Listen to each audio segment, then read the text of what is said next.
दोस्तों, 2020 का बिहार चुनाव ऐसा चुनाव था जिसने सबको हैरान कर दिया। सोचिए, सिर्फ 12 सीटों ने पूरी सत्ता का खेल पलट दिया।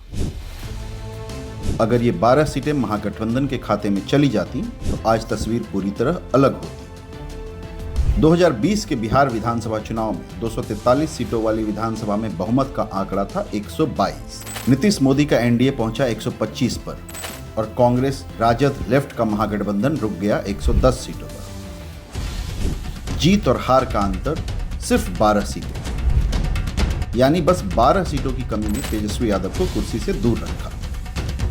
आज के इस वीडियो में हम बात करेंगे 2020 की वो 12 सीटें जिनसे पूरा खेल पलट गया और क्यों 2025 के चुनाव में फिर इन्हीं सीटों पर सबकी नजरें हैं।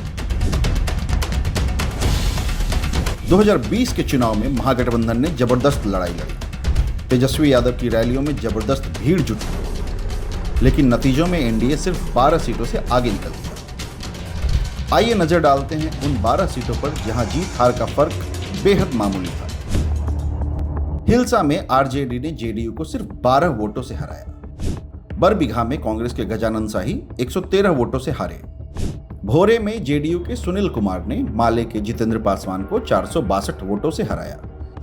वहीं बछवाड़ा में बीजेपी के सुरेंद्र मेहता ने सीपीआई के अवधेश राय को सिर्फ 464 वोटों से हराया। चकाई में निर्दलीय सुमित कुमार सिंह ने आरजेडी की सावित्री देवी को महज 581 वोटों से हराया। वहीं परबत्ता सीट में जेडीयू के डॉक्टर संजीव कुमार ने आरजेडी के दिगंबर तिवारी को 951 वोटों से मात दी। मुंगेर विधानसभा में बीजेपी के प्रणव कुमार ने आरजेडी के अविनाश विद्यार्थी को महज 1244 वोटों से हराया। सकरा में जेडीयू के अशोक कुमार ने कांग्रेस के उमेश राम को 1537 वोटों से हराया। वहीं महिसी विधानसभा में जेडीयू के गंजेश्वर शाह ने आरजेडी के गौतम कृष्णा को 1630 वोटों से हराया।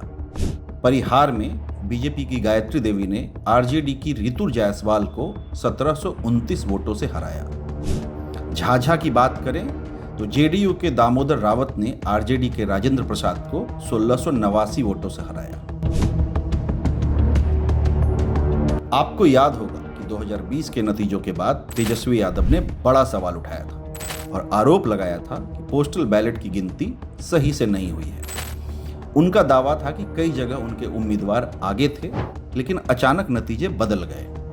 एनडीए ने इन आरोपों को सिरे से खारिज किया और कहा कि जनता ने हमें चुना है, मगर विवाद आज तक बना हुआ है। अब सवाल है 2025 में इन सीटों की इतनी अहमियत क्यों है? क्योंकि 5 साल बाद भी राजनीति फिर इन्हीं 12 सीटों पर अटकी हुई है। महागठबंधन को भरोसा है कि इस बार एसआईआर का मुद्दा, बेरोजगारी, किसानों की परेशानी और युवाओं का गुस्सा उनके पक्ष में जाएगा। एंटी इनकम्बेंसी के भी महागठबंधन के पक्ष में जाने की उनको उम्मीद है। वहीं एनडीए के पास भी मजबूत दांव है। सरकारी योजनाओं का रिकॉर्ड, सरकार ने खजाना खोल रखा है, स्थानीय नेताओं की पकड़ और जातीय समीकरण। वहीं 2020 में बागी तेवर दिखाकर नीतीश को नुकसान पहुंचाने वाले चिराग पासवान अब नीतीश के साथ एनडीए खेमे में मजबूती से खड़े हैं। वहीं प्रशांत किशोर के रूप में एक नया चैलेंजर भी मैदान में दांव आजमा रहा है। लेकिन दिलचस्प ये होगा कि पीके की जनसुराज किसको ज्यादा नुकसान पहुंचाएगी। यानी 2025 की लड़ाई बेहद दिलचस्प और कांटे की होगी। तो दोस्तों, 2025 का चुनाव भले ही 243 सीटों पर हो, लेकिन असली फैसला शायद उन्हीं 12 सीटों पर होगा।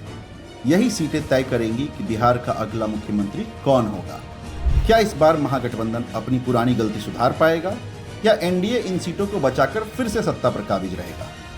आपका क्या मानना है? क्या 2025 का खेल फिर इन्हीं 12 सीटों पर पलटेगा? कमेंट में अपनी राय जरूर बताइए। और हाँ, अगर वीडियो पसंद आया तो हमारे चैनल को लाइक और सब्सक्राइब जरूर करें। धन्यवाद।